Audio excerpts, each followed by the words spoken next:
ನಮಸ್ತೆ ಫ್ರೆಂಡ್ಸ್. ಇವಾಗ ನೀವು ನೋಡ್ತಾ ಇರೋದು ಮೋಧೇರಾ ಅಂದರೆ ಗುಜರಾತಲ್ಲಿ ಅಹಮದಾಬಾದ್ ಹತ್ತಿರ ಇರೋಂಥ ಮೋಧೇರಾ ಅನ್ನೋ ಜಾಗದಲ್ಲಿ ಇರೋ ಸೂರ್ಯನ ದೇವಸ್ಥಾನ. ಇದನ್ನು ತುಂಬ ಹಿಂದೆ ಯುಗಾಂತರಗಳಲ್ಲಿ ಬ್ರಹ್ಮದೇವ ಸೂರ್ಯನ ಚಿನ್ನದ ಮೂರ್ತಿಯನ್ನು ಪ್ರತಿಷ್ಠಾಪನೆ ಮಾಡಿದ್ದ ಅಂತ ಹೇಳ್ತಾರೆ. ಆಮೇಲೆ ಗೊತ್ತಲ್ಲ, ಅರಬರು ಅವರ ದಾಳಿಯಿಂದ ಚಿನ್ನದ ಮೂರ್ತಿ ಹೋಗಿ ಕದ್ಕೊಂಡು ಹೋದರು, ಗೋಪುರವನ್ನು ಧ್ವಂಸ ಮಾಡಿದರು, ದೇವಸ್ಥಾನವನ್ನು ಧ್ವಂಸ ಮಾಡಿದರು.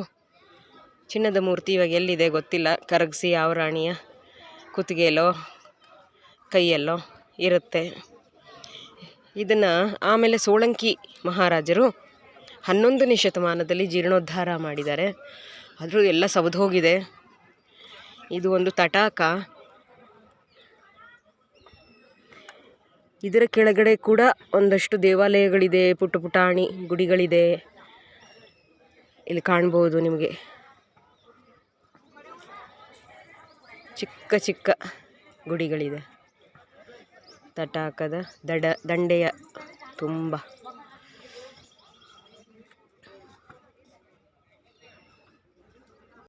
ನೋಡಿ, ತುಂಬ ಸುಂದರವಾಗಿದೆ. ಕೆತ್ತನೆಗಳು ಎಲ್ಲ ಸವದು ಹೋಗಿದೆ. ಕಾಲದ ಗತಿಯನ್ನು ಸೂಚನೆ ಮಾಡೋ ಹಾಗೆ ಎಲ್ಲವೂ ಸವದು ಹೋಗಿದೆ.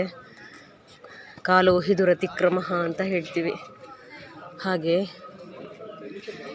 ಯಾವುದು ರೂಪದಲ್ಲಿಲ್ಲ, ಎಲ್ಲ ವಿರೂಪಗೊಂಡಿವೆ, ಸವದಿದೆ. ಈ ಮೋಧೇರಾ ಅನ್ನೋ ಪ್ರದೇಶದಲ್ಲೇ ನಮ್ಮ ಮಾನ್ಯ ಪ್ರಧಾನಮಂತ್ರಿಗಳಾದ ನರೇಂದ್ರ ಮೋದಿಯವರು ಸೌರಶಕ್ತಿ ಘಟಕಗಳನ್ನು ಸ್ಥಾಪನೆ ಮಾಡಿ ಸೌರ ವಿದ್ಯುತ್ತನ್ನು ಉತ್ಪಾದನೆ ಮಾಡುವಂಥ ಒಂದು ವಿಚಾರವನ್ನು ಇಲ್ಲಿಂದ ಶುರು ಮಾಡ್ತಾರೆ. ನೋಡಿ, ಅದು ಎಷ್ಟು ಪ್ರಾಸಂಗಿಕವಾಗಿದೆ, ಹೊಂದಿಕೊಳ್ಳುತ್ತೆ. ಸೂರ್ಯದೇವರು ಆ ಸೌರಶಕ್ತಿಯ ಸೌರ ವಿಜ್ಞಾನವನ್ನು ಮನುಷ್ಯನ ಪ್ರಯೋಜನಕ್ಕೆ ಅವ್ಯರ್ಥವಾಗಿ ಹೋಗುವಂಥ ಒಂದು ಪಂಚಭೂತದ ಒಂದು ತತ್ವವನ್ನು ಬಳಸಿಕೊಂಡು ಎಷ್ಟೊಂದು ಪುರೋಭಿವೃದ್ಧಿ ಮಾಡುವಂಥ ಒಂದು ಕೆಲಸ ಅದರ ಮೂಲಕ ಆಗ್ತಾಯಿದೆ. ಪ್ರಚಂಡ ಶಕ್ತಿ ಇರುತ್ತೆ. ಮತ್ತು ಇಲ್ಲಿ ಯಾವುದಾದ್ರೂ ಗ್ರಹ ದೋಷಗಳು ಇನ್ನೊಂದು ಇದ್ದರೆ ಗ್ರಹಾಣಾಂಪತಿ ಅಂತ ಹೇಳ್ತಾರೆ ಸೂರ್ಯದೇವರನ್ನ. ಇಲ್ಲಿ ಅದಕ್ಕೆ ಶಾಂತಿಯನ್ನು ಮಾಡಿಸ್ಕೊಳ್ಬಹುದು. ಇಲ್ಲಿ ಪೂಜೆ ಸೇವೆ ಆ ಥರದ್ದೇನೂ ಇರಲ್ಲ ಅನಿಸುತ್ತೆ. ಒಳಗಡೆ ಹೋಗಿ ನೋಡ್ತೀನಿ. ಒಂದು ಅಸ್ತಿತ್ವ, ಅದನ್ನು ಪರಿಭಾವಿಸಿಕೊಂಡು ಒಂದು ಒಳ್ಳೆಯ ಸಂಸ್ಕೃತಿ, ಇದನ್ನು ನಾವು ಒಂದು ಪರಿಕಲ್ಪನೆಯನ್ನು ತಂದುಕೊಳ್ಬಹುದು ಮನಸ್ಸಿಗೆ. ತುಂಬ ಪ್ರಶಾಂತವಾಗಿದೆ ಜಾಗ.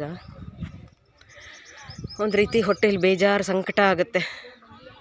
ಎಂಥ ಅತ್ಯುನ್ನತವಾದ ಉತ್ಕೃಷ್ಟವಾದ ಒಂದು ಕಲೆಯನ್ನು ಕೊಲೆ ಮಾಡ್ತಾರಲ್ಲ, ಹೇಯ ವಿಕೃತ ಆ ನಾಸ್ತಿಕ ಸಂಪ್ರದಾಯದವ್ರಿಗೆ ಏನು ಹೇಳಬೇಕು, ಏನು ಮಾಡಿದ್ರೆ ಅವ್ರಿಗೆ ಬುದ್ಧಿ ಬರುತ್ತೆ. ಶಾಂತಿ, ಸಹನೆ, ಅಹಿಂಸೆ ಇಂಥವನ್ನೆಲ್ಲ ಕೈಲಾಗದತನ, ಹೇಡಿತನ ಅಂತ ಅಂದ್ಕೋತಾರಲ್ಲ. ದೇವರವ್ರಿಗೆ ಸದ್ಬುದ್ಧಿ ಕೊಡಲಿ ಅಂತ ಕೇಳ್ಕೊಳ್ಳೋಣ. ನನ್ನ ಜೊತೆ ಇಷ್ಟೊತ್ತಿದ್ದಕ್ಕೆ ಎಲ್ಲರಿಗೂ ಧನ್ಯವಾದಗಳು. ಕುಸುರಿ ಕೆಲಸಗಳನ್ನು ಗಮನಿಸಿ. ಇದು ಹೊಯ್ಸಳ, ಚಾಲುಕ್ಯ ಈ ಶೈಲಿಗಳಿಗಿಂತ ಭಿನ್ನವಾಗಿದೆ. ಇಲ್ಲಿ ದ್ವಾದಶಾದಿತ್ಯರಿದ್ದಾರೆ.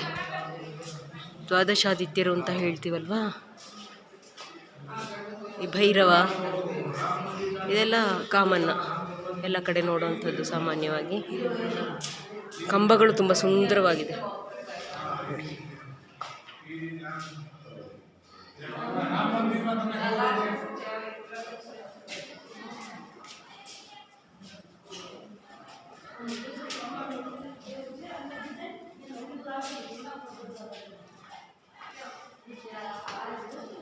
ಖಾಲಿಯಾದ ಗರ್ಭಗುಡಿ.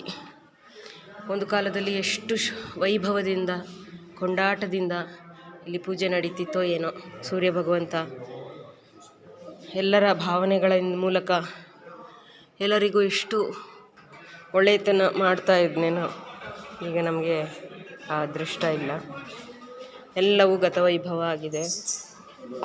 ಇಂಥ ಪರಿಸ್ಥಿತಿ ಮತ್ತೆ ಮತ್ತೆ ಮರುಕಳಿಸದೇ ಇರೋ ಹಾಗೆ ನೋಡ್ಕೊಳ್ಳೋದು ಹಿಂದೂಗಳ ಜವಾಬ್ದಾರಿ.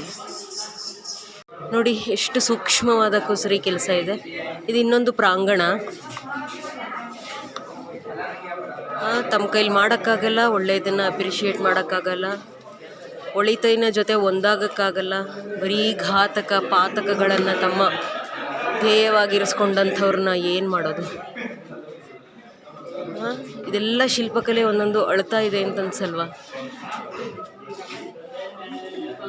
ಭಾರತದ ಎಂಥ ಸಾಮರ್ಥ್ಯ ಇದೆಲ್ಲ ಒಂದೊಂದು ರಂಗದಲ್ಲೂ. ಆದರೆ ಕೈಕಟ್ಟಿ ಕುಳಿತಿರಬೇಕಾಗಿದೆ. ಇತಿಹಾಸದ ಕಠೋರ ವಿಷಸದೃಶ ಘಟನೆಗಳನ್ನು ಕಣ್ಣು ಮುಂದೆ ನೋಡ್ತಾ ಇರ್ತೀವಿ. ಆದರೂ ಯಾವುದೋ ಆಮಿಷಗಳಿಗೆ ಒಳಗಾಗಿ ತಪ್ಪು ನಿರ್ಧಾರಗಳನ್ನು ತೆಗೆದುಕೊಂಡು ದೇಶದ ಅಹಿತವನ್ನು ನಾವೇ ಇಂಡೈರೆಕ್ಟಾಗಿ ಕೈಯಾರೆ ಮಾಡ್ತಾ ಇರ್ತೀವಿ. ಎಚ್ಚೆತ್ಕೊಳ್ಬೇಕು ನಾವು.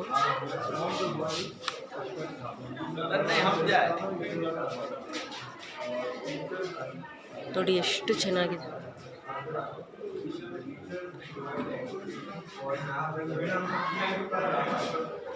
ಸ್ಪಷ್ಟವಾಗಿ ಇದು ಗೊತ್ತಾಗ್ತಿಲ್ಲ ಏನು ಎತ್ತ ಹೇಗೆ ಏನನ್ನು ಹೇಳ್ತೀವಿ ಈ ಶಿಲ್ಪಕಲೆಗಳು. ಸುಮ್ಮನೆ ಬೊಂಬೆಗಳ ಅಥವಾ ಅಲ್ಲಿ ಏನಾದರೂ ಇದೆಯಾ ಕಥೆ ಇನ್ನೊಂದು ಗೊತ್ತಾಗ್ತಾ ಇಲ್ಲ. ಆದರೆ ತುಂಬ ಚೆನ್ನಾಗಿದೆ.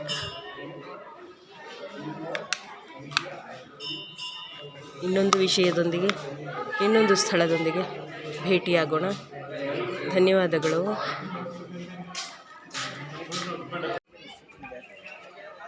ನೀವು ನೋಡ್ತಾ ಇರೋದು ನೀಲಕಂಠ ಮಹಾದೇವನ ಸನ್ನಿಧಾನ.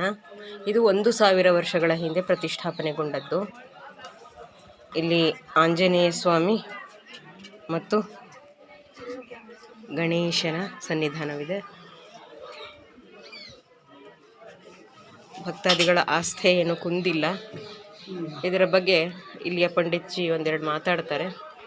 दो बात कही। ये शिव मंदिर 1000 साल पुराना है। जो भीमदेव सोलंकी राजा ने 1026 में शिव मंदिर सूर्य मंदिर दोनों बनवाया था। पहला शिव मंदिर की प्रतिष्ठा हुई थी कि इसके अंदर 6 शिवलिंग है। तो 5 छोटे शिवलिंग है, एक बड़ा शिवलिंग है। 6 शिवलिंग नीलकंठ महादेव।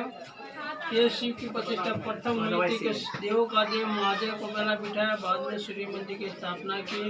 सामने 2 पिलर है। मैन एंट्री गेट था। जब सूर्य का दर्शन करने के लिए लोग पहला सूर्य कुंड के स्नान करके बाद में यहाँ आते थे।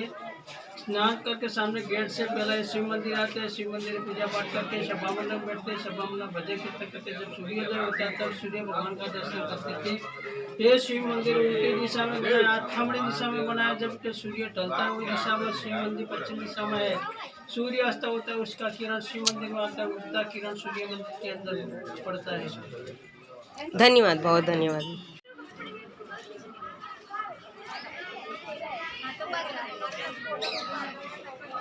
ಬಹುಶಃ ಹಿಂದೆ ಈ ಸೂರ್ಯಕುಂಡದಲ್ಲಿ ಪವಿತ್ರ ಸ್ನಾನ ಮಾಡಿ ಸಂಕಲ್ಪ ಮಾಡಿ ಗ್ರಹ ದೋಷಗಳ ನಿವಾರಣೆಗೆ ಇಲ್ಲಿ ಸೇವೆ ಸಲ್ಲಿಸ್ತಾ ಇದ್ದರು ಅನಿಸುತ್ತೆ. ಸಂಪೂರ್ಣ ಹಿರಣ್ಮಯವಾದ ಸೂರ್ಯನ ದಿವ್ಯ ಮೂರ್ತಿ ಇತ್ತು. ಇದು ನಮ್ಮ ಬಗ್ಗೆ ನಾವು ಹೆಮ್ಮೆನೂ ಪಟ್ಕೋಬೇಕು, ಎಚ್ಚರಿಕೆನೂ ವಹಿಸ್ಕೋಬೇಕು. ಅದಕ್ಕೆ ಸಾಕ್ಷಿಯಾಗಿ ನಿದರ್ಶನಗಳಾಗಿ ಎಚ್ಚರಿಕೆ ಸಂಕೇತಗಳಾಗಿ ನಮ್ಮ ನಡುವೆ ಇರುವಂಥ ಇಂಥ ಸ್ಮಾರಕಗಳನ್ನು ನಾವು ಜತನದಿಂದ ಕಾಪಾಡಿಕೊಳ್ಳೋಣ. ಧನ್ಯವಾದಗಳು. ಭಗ್ನಾವಶೇಷಗಳನ್ನು ನಾವಿಲ್ಲಿ ಕಾಣಬಹುದು ಸಂಗ್ರಹಾಲಯದಲ್ಲಿ.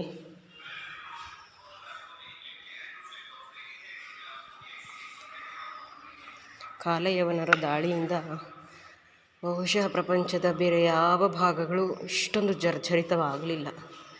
ಅದ್ಯಾಕೆ ಕ್ರೂರ ದೃಷ್ಟಿ ನಮ್ಮ ದೇಶದ ಮೇಲೆ ಬಿತ್ತೋ.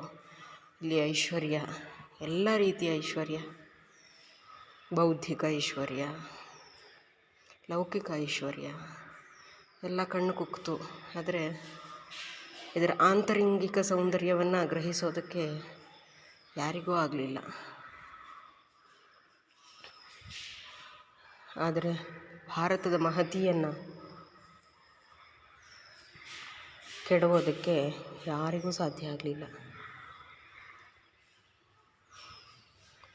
ನೋಡಿ, ಅಲ್ಲಿ ಕೆಳಭಾಗ ಇತ್ತು ದೇಹದ ಮೂರ್ತಿಯ, ಇಲ್ಲಿ ಮೇಲ್ಭಾಗ ಇದೆ ಸೂರ್ಯ ಭಗವಂತ.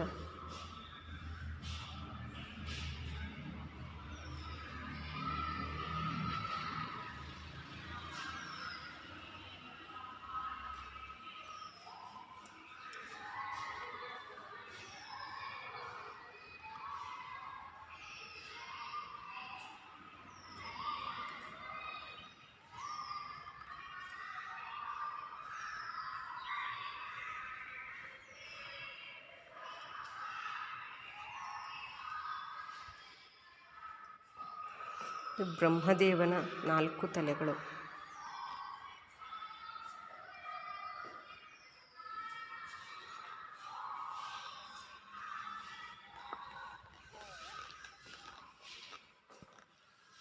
ಭಗ್ನಗೊಂಡ ಗಣೇಶ ಮೂರ್ತಿ.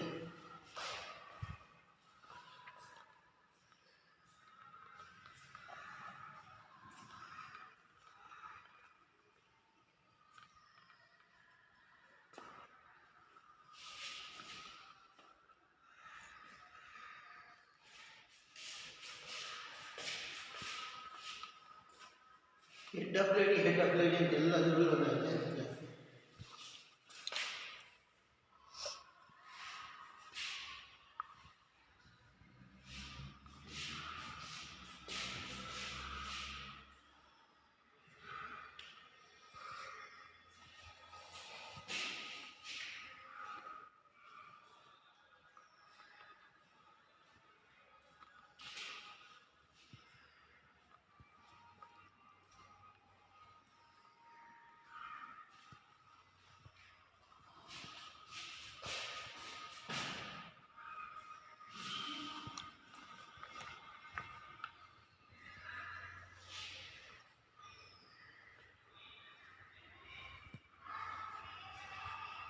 ಸಪ್ತಮಾತೃಕೆಯರು.